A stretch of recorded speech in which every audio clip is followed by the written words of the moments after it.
Hi, my name's Trudie. I'm a member of the IQTEFL team and I'm also one of the vloggers. This week's vlog is all about phonics. So this is vlog 1 of a series of vlogs about phonics. And in today's vlog, I'll be focusing on set 1 and it will contain an overview of phonics, why phonics is important, what's in set 1, and the pronunciation of the sounds in set 1. So stay tuned if you want to find out more about this set.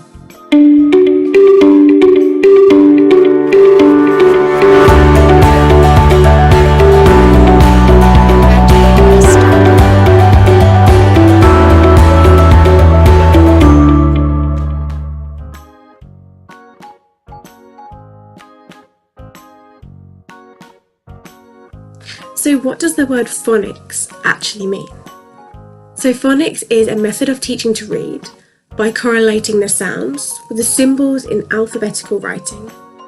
Our words are made up from small units of sound that we call phonemes. Phonics helps children to listen and to identify these phonemes, these sounds, that make up the word, which helps them to read and to spell. For example, in the word cat, the phonemes are k, a, t, and the graphemes are c, a, t. We relate those sounds to the graphemes. Relating these sounds to the letters is also known as GPCs, grapheme-phoneme correspondences. There's a particular order that children have to learn these GPCs, which is why we have the phonics sets, and today we're looking at set 1.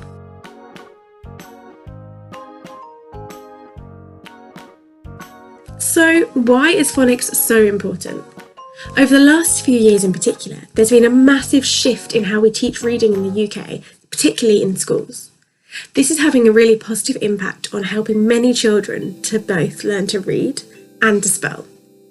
Phonics is recommended as the first strategy that children should be taught in helping them to learn to read.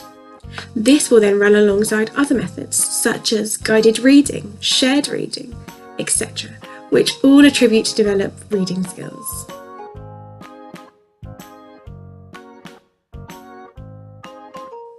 So why can phonics be so tricky?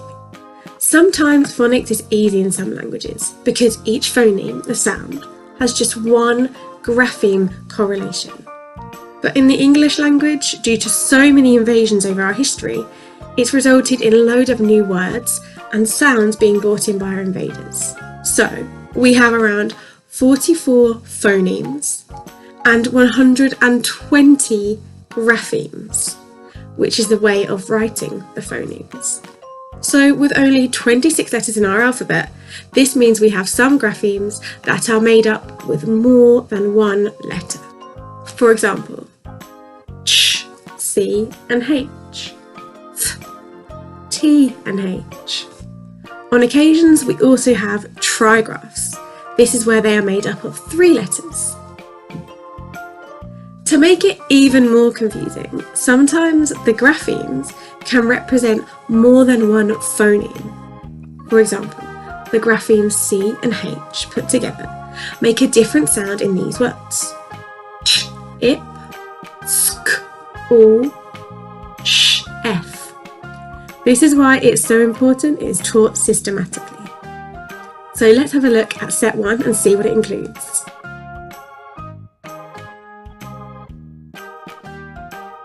As I've mentioned, the sounds are taught in a particular order. We start with the graphemes S, A, T, P. For those with an educational background, you may know this as Phonics Phase 2. For those of you who are wondering, what about Phase 1? That's things like environmental sounds, instrumental sounds, body percussion, rhythm, rhyme, voice sounds, oral blending. For example, hearing that the sounds d or g makes dog. This stage is vital. It's one stage that should be continued to be developed. In schools, they would continue to work on this throughout Key Stage 1 up to Key Stage 2, which means working on it from about the age of 5 to the age of 12. In Phase 2, we begin to learn the sounds that letters make. the phonemes. Remember, there are 44 sounds in all, but we focus first of all on the most common 19 single letter sounds here before later on going on to those which are made up with 2 letters. By the end of phase 2, children should be able to read some vowel consonant, some VC, and consonant vowel consonant, some CVC words, such as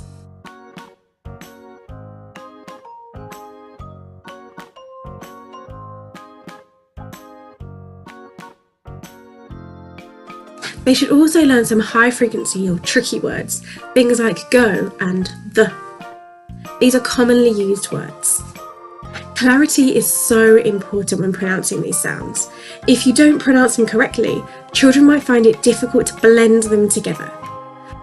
So when introducing the GPCs, and remember, this means the grapheme, phoneme correspondences, you should be using things like sounds, pictures, actions, and lots of practice of forming the letters, whether it be in the air, on their hand, on the back of a toy, on different surfaces.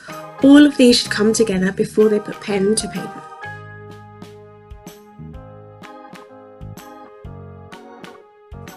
Let's take a look at forming the sounds, and we're going to start with the phoneme S, which has got the grapheme correspondence of S. S is a short, sharp sound. S. You should encourage the bready to put their teeth together S, and push their tongue onto the back of their teeth. S. As they push down, you'll hear this sound. It's also important that their lips aren't touching. If you notice with mine, S, my lips are apart and my teeth are visible. When you're encouraging to say this sound, make sure it's short and sharp. The sound shouldn't be lasting a long time like this. It should be a powerful sound. Next we have the phoneme A, which has the grapheme correspondence of A. This should sound like this. A, A. Ensure when the bready is pronouncing this sound that the mouth is open quite wide. A. Also, their tongue needs to be flat. As I say the sound, it should lift slightly. Ah. It almost feels like the tongue is pulsing a little. Next, we have the phoneme T, which has the grapheme correspondence of T. Like with the phoneme S, this sound also is a short, sharp sound that shouldn't be held for a long time. T, T. Again, quite a powerful sound. In order to make this sound correctly, it's important that the bready again has their teeth together, their lips are apart, and just like for the phoneme S, they should also have their tongue pushing against the back of their teeth. If they're doing it correctly, they should feel a short, sharp bit of air as they do it. The final phoneme that we have in this set is the phoneme which has the grapheme correspondence of P. In comparison to the other sounds we've looked at in this set, this one has quite a gentle sound. I often see this as a lazy sound. This is what I don't want to see. P. P. If you notice, I've kind of added an sound onto the end of this, which you shouldn't be hearing. If you say this correctly, it should look like this. P. P. It's more like they're pushing the air out. It's a bit like blowing out a candle. So if I'm getting a bready to do this, I'd encourage them to put their finger in front of them, and then they should push the air out.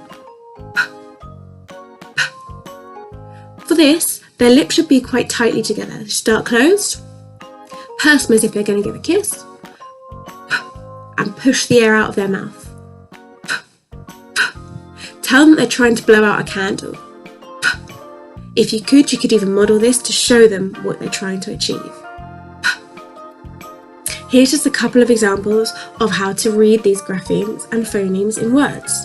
So for example, if I have the word sat, it's got the graphemes S-A-T, and I would sound them out as follows. S, A, T. In the word pat, I've got the graphemes P-A-T, and the phonemes I would use to sound them out are P, A, T. And in the word tap, I've got the graphemes T-A-P, and I'd use the phonemes, the sounds T, A, P. Some of this phonics stuff can seem a little overwhelming, and there's some words that again can seem a little bit big to be using, but with practice you'll become more confident with using this terminology, as will the children. I used to use this same vocabulary with children as young as 5 in UK schools. Remember how important it is as well to pronounce the sounds correctly. If you're worried about pronunciation, ask. It's better to ask and ask the team, which they would much rather prefer. You won't be judged or scrutinised for doing so, than to teach it incorrectly. I really hope this has helped, and contact a member of the team or your team leader, or message in the group chat if you need any more information. Remember to keep an eye out for the next set, which is set 2, and I'll see you all soon. Bye.